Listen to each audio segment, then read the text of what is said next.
Hello everyone and welcome to the One Stop Co-op Shop. Today we're going to do a playthrough of Fuse, published by Renegade Games. This game is a 10-minute real-time cooperative game where you are defusing bombs as quickly as you can. You try and defuse a specific amount of bombs within 10 minutes time. I'm going to do a solo playthrough, and there's a two-player playthrough already out on YouTube. If you would like to just jump right on to the playthroughs, feel free to go down to those videos in the playlist. Otherwise, continue watching, and I'm going to show you how to set up the game, as well as a little bit about the cards and the dice. Hope you guys enjoy. Thank you.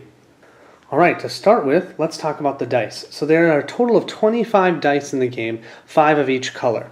Okay, and you're going to put them in this bag. And what you'll be doing is each round, depending upon the number of players, you're going to be pulling that many dice out of the bag and rolling them. So you'll grab them, roll them, and then depending on what their numbers are and what colors they are, you'll place them on the fuses themselves. You'll be doing this in real time as quickly as you can.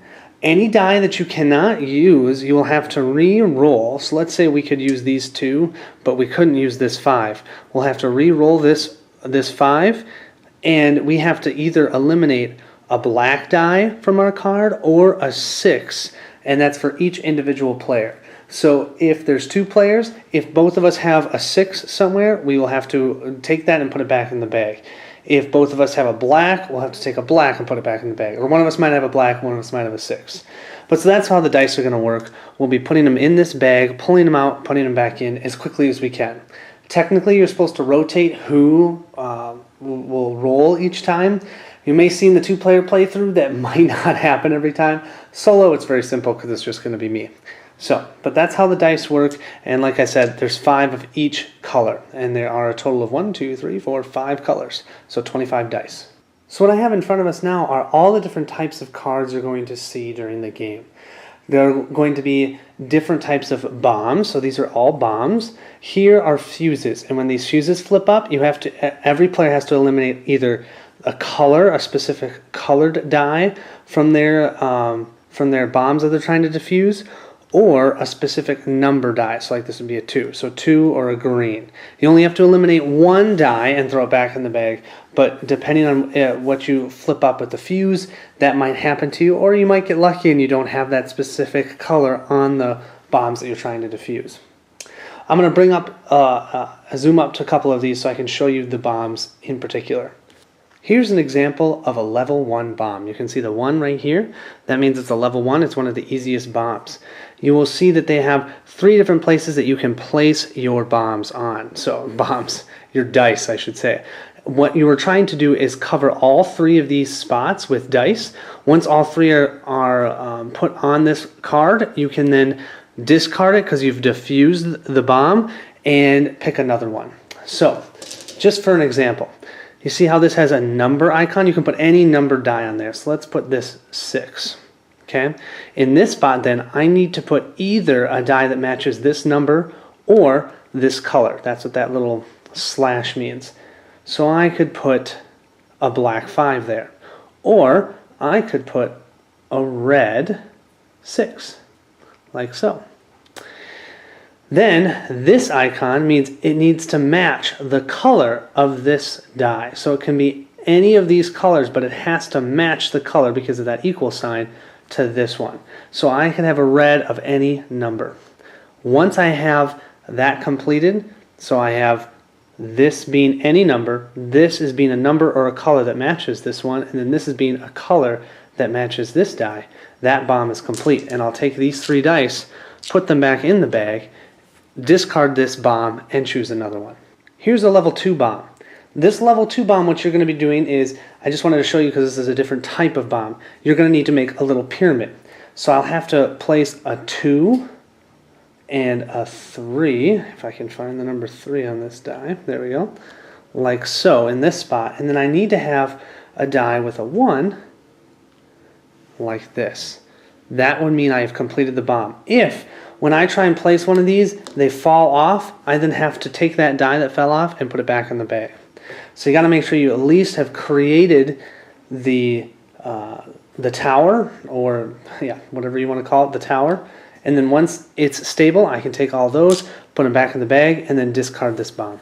Here's an example of a level 3 bomb. Now here, we need to have 2 dice that equal to 7, but they have to be specific colors. So I need a green or a yellow die here. So let's grab a 3 there of a yellow.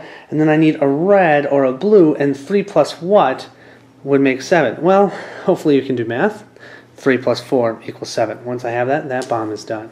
Here's a level 4 bomb. So this bomb, what you have to do is actually stack all the way up, starting here, and you have to put these dice in an order. Now, this one has question marks in these spots. That means you can put any dice you want, any color, any number. However, this one right here means you need to have a yellow 1 as your 3rd die. After that, you can place 2 of any dice on it. Once you have that there, I have 5 dice. So that's the 5 spots on here. I've completed this bomb. Pick that up and toss it. There's also the level 6 bombs. These are hard. So we used it in the 2-player playthrough, and I'm going to use it in the solo playthrough. We'll see how it goes, right? What you have to do is for this one is you're actually going to create 2 separate towers.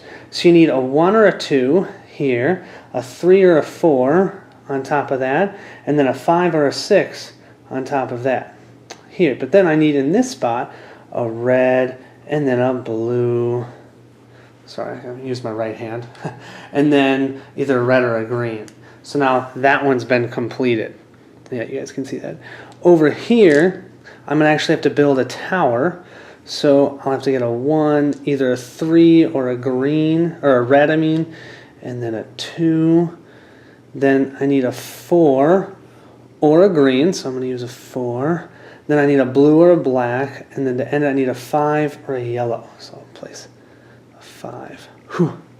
That's kind of big. But then once you have that, that one's completed. So those are level 6 bombs. So here what we have is the instructions that show you how many bombs you should place in your deck of cards depending on what level you're playing the game at. So for our 2-player playthrough, we do the insane level, which is 26 cards. However, for my solo playthrough, I'm going to play the elite, which is 23 cards, okay? Now, there is another difference with the insane. So in every level except for the insane, you just have to get rid of all the bombs that are in the bomb deck. You don't have to get rid of the bombs that are in front of you.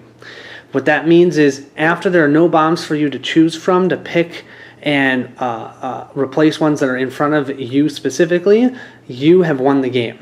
However, with insane, you actually have to eliminate every single bomb. So I know it says 26 for the insane. It really is more like 30. 30 for insane. You always use 12 or 6 fuse cards. Sorry, they're each worth 2 points, so total of 12 points for the fuses that you have. So you'll have a total of 6 fuses in the deck, and they'll always be random. And then you have this many bombs in the bomb deck, and you'll have 5 of them out at all times for you to choose from. In a 2-player playthrough of Fuse, you will each have 2 bombs in front of you, like so.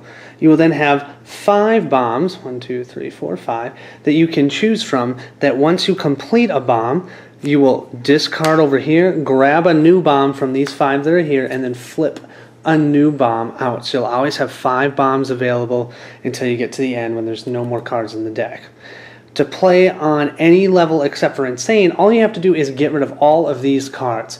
So once this deck is gone and these 5 options are gone and you have 4 bombs in front of the 2 of you, game's done, you've won the game. However, when you play insane, you also have to get rid of these 4 bombs. So you're going to have to get rid of an additional 4 bombs in an insane game. That's why they say the insane is so difficult.